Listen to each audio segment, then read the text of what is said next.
नमस्कार, स्वागत है आपका इंसाइट में। मैं हूं चारू कार्तिकेय। इंसाइट में आज नजर आतंकवाद के खिलाफ जंग की पिछले 10 साल की सबसे बड़ी खबर पर, अलकायदा के सरगना ओसामा बिन लादेन की मौत पर।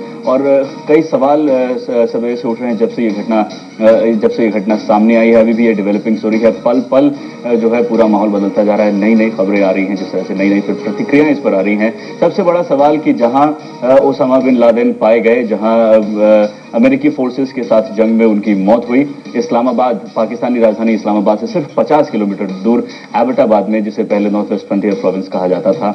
इससे कई चीजें और सामने आती हैं। भारतीय गृह मंत्री पी चिदम्बरम ने एक स्टेटमेंट भी रिलीज किया है कि इस बात से यह बात स्पष्ट हो जाती है, जो भारत कब से कहता हुआ आया है कि पाकिस्तान की सरजमीन में, मेनलैंड पाकिस्तान में पनाह मिली हुई है बहुत सारे आतंकवादी गुटों के सरगनाओं को। इससे किस तरह से आगे घटनाक्रम बदलेगा, खासकर 26 घंटे के इन्वेस्टिगेशंस भी, ये कई सवाल हैं जिन पर आज के इस अंक में नजर रहेगी।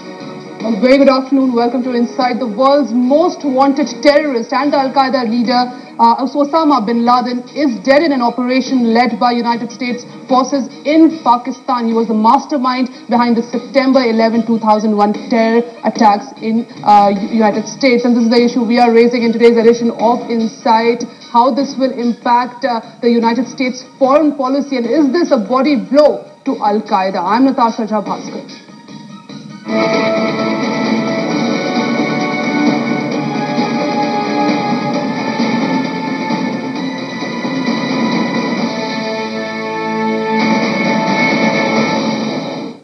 And joining me for more on this today is Dr. Sreeram Chaulia, Vice Dean, OP Jindal Global University. Thanks very much, Dr. Chaulia, for joining us here.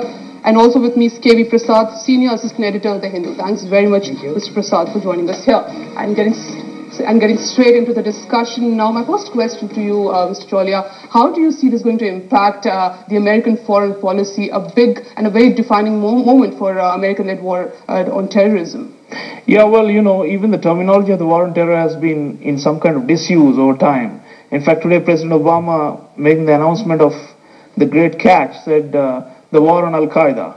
So I think in that sense, the effort will only double. It will not in any way be dampened down, because after all, Bin Laden had become more or less a figurehead over the last few years, confined, in hiding, and only capable through his symbolic charisma rather than his hands-on operational involvement. But there will be a psychological impact, especially on Al-Qaeda, a body blow to Al-Qaeda, considering that your symbolic head is no more there.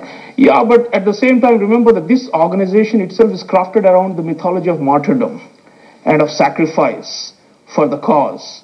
And so in that sense, I think Bin Laden will live in afterlife an even stronger haloed presence, and will be used as an inspirational character for recruitment and for training and for attracting more young people to the cause. So in that sense, it's a largely decentralized organization if you look at it. So unlike, say, the death of Prabhakaran in Sri Lanka, annihilating the LTT, it's not at all the parallel here. Rather, you will see, I think, that he will be, beatified the way popes are beatified. And I think that is going to, eventually draw more... Coming back to you, Dr. Chaulia, you just heard Mr. Chandra, also former diplomat. At this stage, what are the compulsions for United States, especially if we talk about the withdrawal of troops from Afghanistan?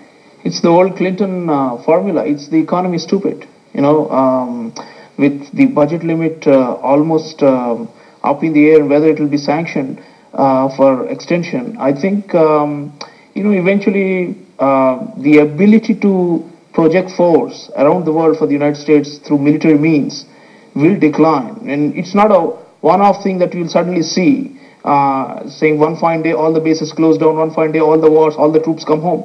But what's happening is, domestically, I think it is possible that this incident could be used by the Obama administration. The president himself is a very reluctant warrior. He never wanted this and has always tried to set strict limits on engagement.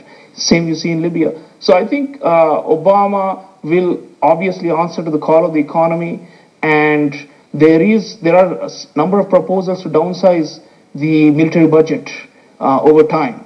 And many people think Medicare, which is a domestic insurance policy for the disadvantaged for health, and military are the two items on which there needs to be serious downsizing. And so I think the phased withdrawal, as the ambassador mentioned, will of course remain as it is, but the pressure to downsize and to retrench and to roll back will grow over time. At this stage, we know that the campaigning for Obama will be starting from May 5th for the next elections. Is it advantage Obama now? Well, I think it's a cumulative effort. It's come about through, intelligence that was piled on over time. They have traced his whereabouts and his movements over years. And certainly the allegation on the right in the United States political spectrum that Obama is soft and somehow that he is not a terrorist catcher or a go-getter the way President Bush was, that, all that machismo around Bush, I think if at all it has in any way harmed Obama, I think this is going to even out the scores, and he will be seen as an able commander-in-chief. So the repercussions, I don't think he can really draw mileage for the elections because they're still some time away and memory fades, So in terms of the timing, it would have been better for him, particularly for the re-election campaign, had it happened, say, a few months later as opposed to now. But still, I think Obama, his credentials as a commander-in-chief needed burnishing.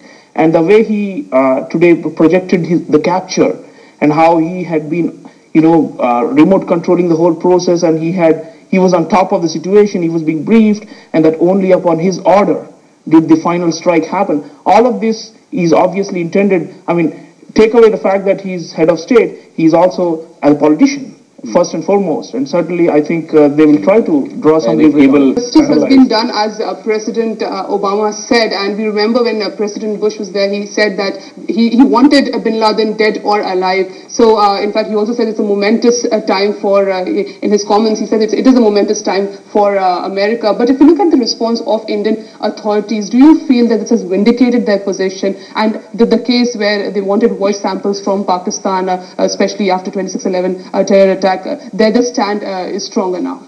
Well, they can certainly say that, but in terms of our own, going back to a previous question about whether other states can draw inspiration and do similar things, what is Maulana Masood Azhar and what is Hafiz Saeed doing openly going around giving sermons in Pakistan?